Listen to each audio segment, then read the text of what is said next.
Food insecurity affects at least half of humanity. I mean, different figures for this, but basically half of humanity is either, about a third of it is in actual state of malnutrition. The other remaining part of that half has constant daily problems in terms of meeting dietary needs. 1 billion people live in the slums of the growing cities of the third world. This is particularly interesting. I'll come back to this later because it has some political significance too, quite immediate and practical. In fact, 1 in 3 people living in cities are living in these slums globally. 75% of the poor are, of course, rural. In many respects, the divide between town and country hasn't come much further than in the period, again, of the bourgeois revolutions. 1.4 billion people live below what's now been revised to $1.25 a day poverty line. Interesting, if you look at the actual theses of Marx, though, one of the most contested theses of Marx's manifesto, or for that matter, Capital, is the idea of immiseration, basically growing poverty. And there's been a lot of contests of that idea over the years by sociologists. Can you measure it in absolute relative terms, etc. Actually, any which way you measure it now, that thesis is increasingly true. In fact, if you look, sorry, I've got a few notes all over the place here. If you look at income distribution globally, it's remarkable how similar the inequality ratios are between all, I should say, of the continents. East Asia Pacific taken as one, Latin America, South Asia, Sub-Saharan Africa, and even the high income or advanced capitalist countries. For example, take what's denoted by, this is UN figures, East Asia, the Pacific. The poorest 20% there, the income distribution for the poorest 20% is 5.2. Sorry, 5.2 of the population get 20%. The poorest 20%, sorry. The richest 20% in terms of income own 48.5. In the high income countries, it's almost identical. It's 5.9 for the poorest, 45.6 for the richest. Even more interesting has been some of the recent work of the UN in terms of cities. Again, highlighting this Marxist thesis of immiseration. In fact, recent surveys, sort of what they call economic geography surveys of cities, have found that American cities are as unequal as African and Latin American cities. New York is the 9th most unequal in the world. Atlantis, New Orleans, Washington and Miami are similar in inequality levels to Nairobi, Abidjan, Kenya, and Ivory Coast. In fact, life expectancy for African Americans in the US, which is another example or manifestation of this, is the same as for people living in China and quite similar to a lot of the states of India.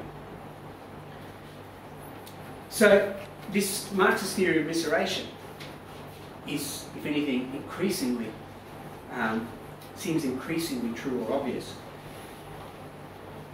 Anyway, I won't go on with all that because there's too many facts and figures about both the growing relative and absolute immiseration as well as the actual social class polarisation. That is even more evident, and I'll come back to that in the context of especially the new recession or the new crises. What about liberty? The other great catch cry of the bourgeois revolutions. Well, again, this is interesting. Look at the evolution of the state. When the state first arose in bourgeois society, its basic workings in terms of governmental structures, judiciary, etc., was based on the idea of a certain democratic space for factions and different bourgeois to have an argument, if you like, in Parliament. That was the point of the state. So in a certain sense, in the early period of capitalism, there was a certain political reality and even political democracy to the state for the bourgeoisie.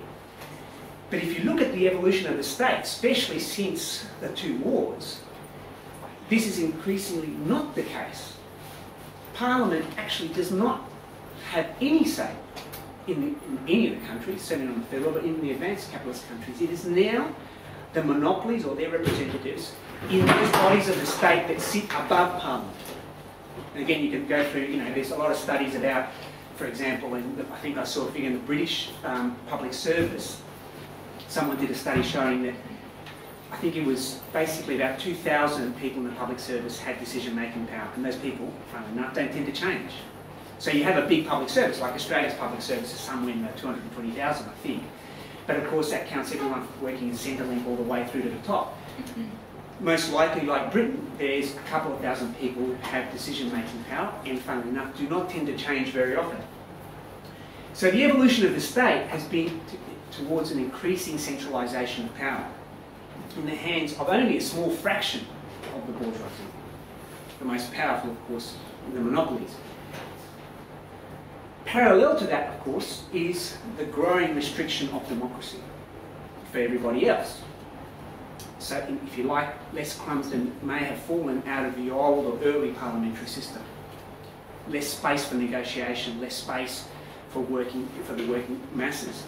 In fact, now in Latin America, in the political debate there, it's common to refer to modern democracy using one of the following three terms. It's either referred to by various intellectuals and theoreticians as either modern day democracy is seen as either restrictive democracy, or denoted as restrictive democracy, demobilising democracy is the emphasis of some, or tutelage democracy. I think we could use any of the three, probably all the three. But that is certainly the character of modern democracy, and very much so representing an evolution from the early period of parliamentary democracy, a much more centralised system of political power. And what about fraternity? Well, again, I'll come back and talk a little bit more about that catch cry, but certainly one thing that has fundamentally undermined any possibility of brotherhood and fraternity in modern bourgeois society is the extent of ideological suffocation. We'll come back to this. I think it's important to go back to Marx's work on ideology, because often, you know, as Marxists, we get caught on understanding ideology as, if you like, a function of the state power, and it is.